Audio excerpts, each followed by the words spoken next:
तो कहानी के शुरू में हम मिस्टर विंडवर्ड से मिलते हैं, जिनकी डॉल्स बनाने की फैक्ट्री है। विंडवर्ड को अपने लिए एक असिस्टेंट की जरूरत थी, जिसका उसने न्यूज़पेपर में एड दे रखा था, जिसके चलते कोबी डेलन नाम की लड़की उसकी कंपनी में इंटरव्यू देने के लिए आती है। अंदर दिखाया जाता है कि मिस्टर विंडवर्ड बड़ी ही बारीकी से डॉल के बनने के प्रोसीजर को देख रहे थे, कैसे प्लास्टिक मेल्ट करके डॉल के मोल्ड के ऊपर डालकर उन्हें एक डॉल की शक्ल दी जा रही थी। प्लास्टिक से डॉल बनने और उसके पैकेजिंग तक के प्रोसेस पर विंडवर्ड खुद नजर रखते थे और उनकी नजरों से लग रहा था जैसे उन्हें डॉल से कोई खास मोहब्बत है। अब उनके ऑफिस में कॉबी डेनम आती है, जिसका वो इंटरव्यू शुरू कर देते हैं और उससे पूछते हैं कि बताओ डॉल्स का इस दुनिया में क्या रोल है। कॉबी ने जवाब दिया, डॉल्स बिल्कुल इंसानों की तरह हैं। गॉड ने भी इंसानों को डॉल्स की तरह ही इस दुनिया में भेजा। उसके बाद सुनते ही विंडवर्ड ने फौरन उसकी बात काट दी और बोला, नहीं, डॉल्स मासूम होती हैं, इंसान गुनाह करते हैं और डॉल्स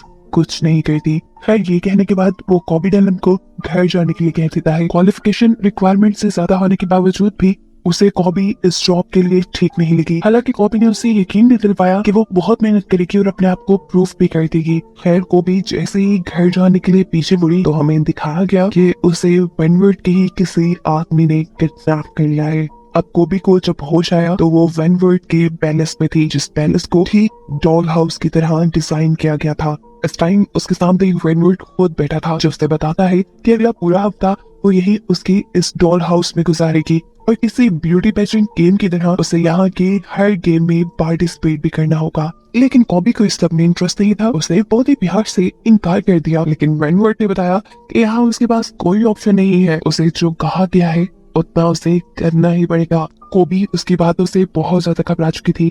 उसके जाने के बाद कॉबी ने यहाँ से भागने की कोशिश भी की, लेकिन विंडवर्ड की सेक्रेटरी ने उसे पकड़ लिया और भागने की उसकी सारी कोशिशें नाकाम कर दी। एक प्लान फेल होने के बाद कॉबी ने भागने के लिए दूसरे प्लान्स को यूज करना शुरू किया। उसने सारी विंडोज और दरवाजे देखना शुरू कर दिए जो बाहर की तरफ खुलते थे। लेकिन तभी पीछे से एक लड़की ने आकर कॉबी को बताया कि ये पैलेस पूरी तरह सील्ड है। इसे डिजाइन ही इस तरीके से किया गया है कि इसके अंदर आने वाला कोई मेन दरवाजे के अलावा कहीं और से बाहर ना जा सके। और वो लड़की ये सब इसलिए जानती थी क्योंकि उसने भी भागने की कोशिश की थी। अभी तक कॉबी को ये बात नहीं मालूम थी कि इस महल में और कोई भी कैद है, क्योंकि उसने अभी तक महल में सिर्फ बड़ी बड़ी डॉल्स के अलावा कुछ नहीं देखा था। पीछे मुड़ने पर पता चला कि ये बड़ी बड़ी डॉल्स असल में इंसान थी, जिन्होंने मुंह पे मास्क लगाया हुआ था और इन सबको भी विंडवर्ड कॉबी की तरह ही किडनैप करके यहाँ लाया था इस अजीब से कंपटीशन के लिए। यहाँ पर मौजूद एक डॉल कॉबी को बताती है कि यहाँ पे होने वाला कंपटीशन असल में एक लड़की सिलेक्ट करेगा जो आइडियल होगी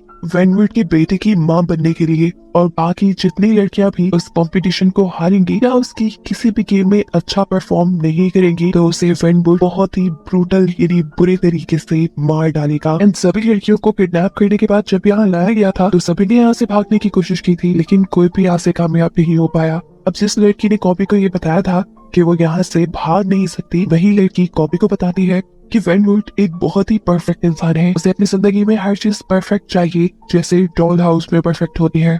और 2 साल पहले उसे जब पता चला कि उसकी वाइफ उसे चीट कर रही है तो उसने उनको भी बड़ी ही अजीब मैनर में सजा दिलवाई। दोनों को बिना कपड़ों के उसने कुएं में फेंकवा दिया और उस कुएं में फिर बिजली की तार छोड़ दी, जिससे वो दोनों मारे गए। अभी वो लोग ये बात ही कर रहे थे कि अचानक वहाँ पे तेज बहन होने लग गई। उस लड़की ने बताया कि अब विंडवर्ड आने वाला है, उन्हें जल्दी से किसी डॉल की तरह तैयार होना होगा। बेल के बजते ही ये लोग एक खास रूम में जाते हैं जहाँ बहुत सारे कॉस्ट्यूम रखे हुए थे, जिनमें से हर लड़की अपने लिए एक कॉस्ट्यूम सिलेक्ट करके पहन लेती है और फिर किसी डॉल की तरह खुद बन के खड़ी हो जाती है। कॉबी ने एक क्लाउन यानी एक जोकर वाला कॉस्ट्यूम पहना था। इतने में ही विंडवर्ड और उसका बेटा ऑटस रूम में आ जाते हैं। सारी डॉल ऑटस को अच्छी लगी, लेकिन कॉबी नहीं, जो एक क्लाउन बनी हुई थी। और इससे पहले कि कॉबी को मार दिया जाता, ऑटस को इम्प्रेस करने के लिए कॉबी एक मैजिक ट्रिक दिखाती है।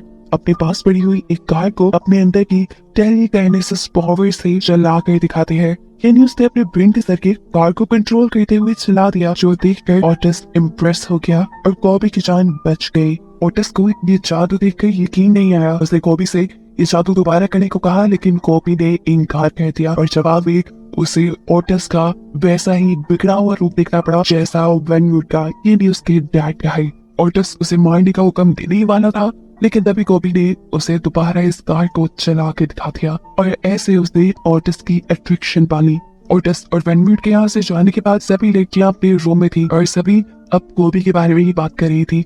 और ऑरेलिया को तो टेंशन होने लगी थी कि ऐसे तो जादू से कोबी ओटिस को अपनी तरफ कर लेगी और हम सब मर जाएंगे। ऑरेलिया काफी सेल्फिश थी, वो हर हाल में ये पेजेंट जीतना चाहती थी ताकि सिर्फ उसकी जान बच जाए और वो ओटिस की माँ बन के यहाँ रहने लगे। कोबी ने उसकी सारी सोच को समझते हुए उसे समझाया, देखो ऑरेलिया, ये पेजेंट जीत कर ओटिस की माँ बन के यहाँ रहना कोई बड़ी बात नहीं है। बड़ी बात यह है कि हम किसी तरह सबको यहाँ से बाहर निकाल लें। अभी वो लोग ये बात ही कर रहे थे कि एक और मरतबा अलार्म बजने लगे। सभी जल्दी से डॉल की तरह तैयार हुई और डाइनिंग रूम में आ गई। वेनवर्ट ने सभी को टास्क दिया टेबल सेट करने का। इन सबके पास सिर्फ 1 मिनट था। जो सबसे बुरा टेबल सेट करती वो मारी जाती। कुछ तो ये काम काफी अच्छे से कर सकती थी, लेकिन कुछ लड़कियां बहुत ही ज्यादा कंफ्यूज और पैनिक हो गई। ऐसे में सिर्फ ऑरेलिया ही काफी कॉन्फिडेंट नजर आ रही थी अपना टेबल सेट करते में। कोबी को भी टेबल सेट करना नहीं आता था, इसलिए उसने ऑरेलिया को कॉपी करना शुरू कर दिया। लेकिन लास्ट ही मिनट ऑरेलिया ने एक चेंज कर दिया। उसने फोर्क के साथ एक स्पून रखा और ये चीज कॉबी ने भी नोटिस कर ली। इससे पहले कि वो चेंज करती 1 मिनट का टाइमर खत्म हो गया और हड़बड़ी में उससे एक ग्लास भी टूट गया, जिसकी वजह से उसे वेनवर्ट से अच्छी खासी डांट पड़ गई। इस कंपटीशन की विनर तो ऑरेलिया ही थी, लेकिन जिसने सबसे बुरा टेबल सेट किया था, क्या वेनवर्ट उसे बेहोश करके अपनी कुएं में फेंकवा देता है, बिल्कुल उसे वैसे ही मौत देने के लिए जैसे उसने अपनी वाइफ को मारा था। खैर अगले दिन दिखाया जाता है कि दोबारा ऑटिस इस डॉल हाउस के अंदर आया है। यहाँ पर उससे मिलती है कोबी, जो उसे यहाँ पर अपनी टेलीकाइनेसिस पावर के बारे में बताती है, जिस पर वो दिमाग से चीजों को कंट्रोल कर सकती थी। वो यहाँ पे ओटिस का माइंड चेंज करने की कोशिश करती है और उससे वादा करती है कि अगर ओटिस ने कोबी को जितवाया तो वो कोबी के लिए सबसे अच्छी मॉम साबित होगी और कोबी उसकी मॉम सिर्फ तभी बनेगी जब ओटिस अपने डैड को कन्विंस करेगा कि वो इन सारी किलिंग्स को रोक दे, यानी पेशेंट के हारने वाली लड़कियों को मारने के बजाय वो ऐसे ही छोड़ दे। अब दूर खड़ी ऑरेलिया जो इन पे नजर रखी हुई थी, उन्हें इन दोनों की बातें तो नहीं सुनाई थी, लेकिन हाँ उसे ये जरूर लगा कि कोबी ओटिस को अपनी तरफ करने की कोशिश कर रही है और ऐसे उसकी जीतने के चांसेस खत्म हो रहे हैं। जहाँ रात में दिखाया जाता है कि ओटिस कोबी के कहने पर वेनवर्ट से बात करने के लिए आया कि वो सभी लोगों को छोड़ दे और उसे कोबी अपनी मोम के तौर पे पसंद आ गई है। लेकिन इससे पहले कि वो ये सारी बात वेनवर्ट को बता पाता, उसने नोटिस किया कि वेनवर्ट अपने बिजनेस की वजह से बहुत परेशान है। वो और परेशान न हो जाए इसलिए ओटिस ने उसे कोई बात नहीं की। अगली सुबह एक और बेल बजती है, यानी इनका एक और कंपटीशन शुरू हो जाता है, जिसमें सभी लड़कियों को शर्ट्स दी गई थी और उन पर स्टार्च स्प्रे करके उन्हें प्रेस करना था। सभी अपने काम में लग जाती है और इनका फिर टाइम खत्म हो जाता है। इस मरतबा भी ऑरेलिया ने सबसे परफेक्ट शर्ट प्रेस की थी। एक दूसरी लड़की ने तो स्टार्च की जगह एक दूसरा स्प्रे यूज कर लिया था और कोबी ने अपनी शर्ट जला दी थी। अपनी गलती की वजह से कोबी को मारा भी जा सकता था, लेकिन यहाँ वेनवर्ट उसे मारने के बजाय उसका बस हाथ ही चलाता है, जिससे ऑरेलिया और ऑडियंस ये अंदाजा लगा पाती है कि कहीं न कहीं वेनवर्ट के भी दिल में कोबी के लिए जगह बनने लगी थी। अब वो जब चौथी लड़की के पास जाता है जिसकी शर्ट कोबी से बेहतर थी, उसको वो जानबूझकर 4 नंबर देता है और उसकी इस गलती के बदले कई मरतबा उसके पेट में एक नोकदार चीज स्टैब करते हुए उसे मार देता है।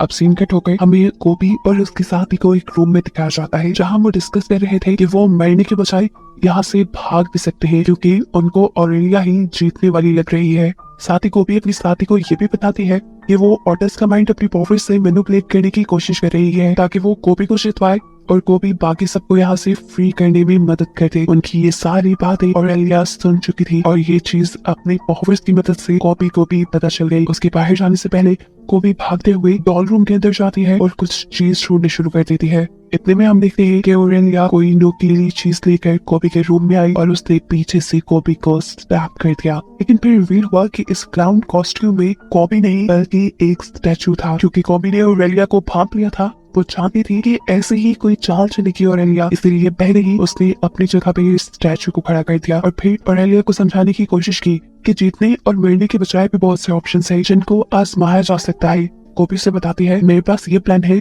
कि हम अपनी जगह पर बिल्कुल ऐसे ही डॉल्स के पुतलों को खड़ा कर देंगे। जब वेनवर्ट उनके सामने आएगा तो वो डॉल्स से ही बातें करता रहेगा, उसे ये पता ही नहीं चलेगा कि हम उसके सामने नहीं है और इसी चीज का फायदा उठाते हुए हम मेन डोर से भाग जाएंगे। अब सीन कट होता है और हमें दिखाया जाता है कि ओटिस अपने घर में जाता है। उसने अपने डैड और उसके मैनेजर को बातें करते हुए सुना कि वो बाकी लड़कियों का आखिरी टेस्ट यानी वफा का टेस्ट करेंगे और जिसने बेवफाई की वो मारा जाएगा। अब वेनवर्ट इस डॉल हाउस के अंदर आ जाता है और इनके नए कंपटीशन के लिए बेल बजा देता है। ये वो टाइम था जब कोबी को अपने प्लान को एग्जीक्यूट करना था। ये लोग वेनवर्ट को धोखा देने के लिए उसकी बताई जगह पर स्टैचू खड़े कर देते हैं, जिसके बाद कोबी अपनी टेलीकाइनेसिस पावर की मदद से डोर का लॉक ओपन करती है और ये तीनों उनको झांसा देते हुए यहाँ से निकल जाते हैं। कोबी को यहाँ से जाना अच्छा नहीं लग रहा था क्योंकि उसने ओटिस से अच्छी मोम बनने का वादा किया था। वो ऑरेलिया और अपनी साथी को कहती है क्यों ना हम ओटिस को भी अपने साथ ले चले। तो तब ऑरेलिया जवाब देती है तुम्हें ही मुबारक हो तुम्हारा अच्छा मोम बनना, मैं तो जा रही हूँ।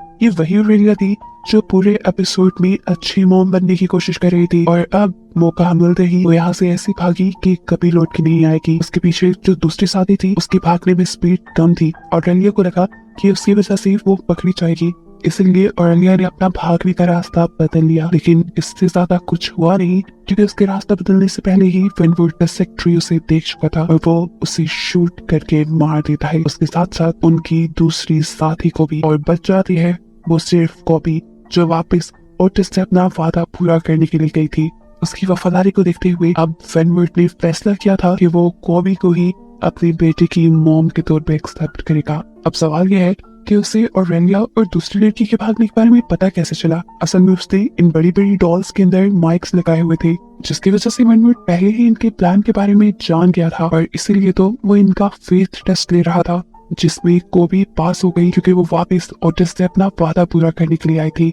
और अब फाइनली उसे ओटिस की मोम बनाने के लिए वेनवुड उसे एक डॉल बनाने का फैसला करता है क्योंकि उसे लगता है कि एक डॉल ही गुनाह नहीं करती और एक डॉल ही अच्छी मदर साबित हो सकती है। इसलिए अब कॉपी को एक मशीन पर लिटा दिया गया जिसके अंदर प्लास्टिक वेल्ड करके बड़ी बड़ी डॉल्स बनाई जाती थी। अब गरम गरम प्लास्टिक कॉपी की बॉडी पर लगाकर उसकी बॉडी ये लोग प्लास्टिक से सील करने वाले थे। वो भी यहाँ से जाना चाहती थी। वो अपनी पावर्स का भी इस्तेमाल करती है जिससे रूम की लाइट्स तो फ्लिकर करती है, लेकिन वो अपने आप को इस मशीन से छुड़वा नहीं पाती। और फिर सीन कट होकर हमें दिखाया जाता है कोबी को एक पूरी डॉल की शक्ल में जो अब वेनवुड और ओटिस की खिदमत कर रही थी। एकदम से वेनवुड का चाय का कप उछलकर छत से लगा और देखने को मिला कि इस टाइम उनके घर में दो विचेस यानी जादूगरनियां आई हैं, जिनको कोबी ने ही अपनी टेलीकाइनेसिस पावर की मदद से यहाँ अपनी मदद को बुलाया था। लेकिन क्योंकि कोबी की पावर्स इतनी ज्यादा स्ट्रॉन्ग नहीं थी, इसलिए विचेस को उसका मैसेज देर से मिला। एक विच अब अपने मैजिक से कोबी के ऊपर से उसका प्लास्टिक रैप तोड़ देती है और उसे वापस एक इंसान बनाती है। ये लोग कोबी को यहाँ से अब बचाने आए थे। एक विच कोबी को अपने साथ चलने को कहते हैं, लेकिन जाने से पहले कोबी ने ओटिस को भी अपने साथ चलने को कहा क्योंकि उसने ओटिस से अच्छी मोम बनने का प्रॉमिस जो किया था। इस टाइम पर वेनवुड कुछ बोल नहीं सका क्योंकि विचेस ने अपनी पावर से उन्हें फ्रीज किया हुआ था। जाने से पहले एक विच उसे और उसके सेक्रेटरी को साथ ही साथ उसके डॉल हाउस को भी जला देती है। और फिर स्टोरी के लास्ट में हमें ओटिस और कोबी को एक साथ एक नए मेंशन में जाते हुए दिखाया जाता है, जहाँ कोबी ने ओटिस से कहा कि तुम अपने पहले नाम को भूल जाओ, आज से तुम्हारा नाम चार्ल्स है और मैं तुम्हारी मॉम। ओटिस उसकी बात सुनते हुए हाँ में सर हिलाता है और बस यही दिखाते हुए ये कहानी यहाँ खत्म हो जाती है।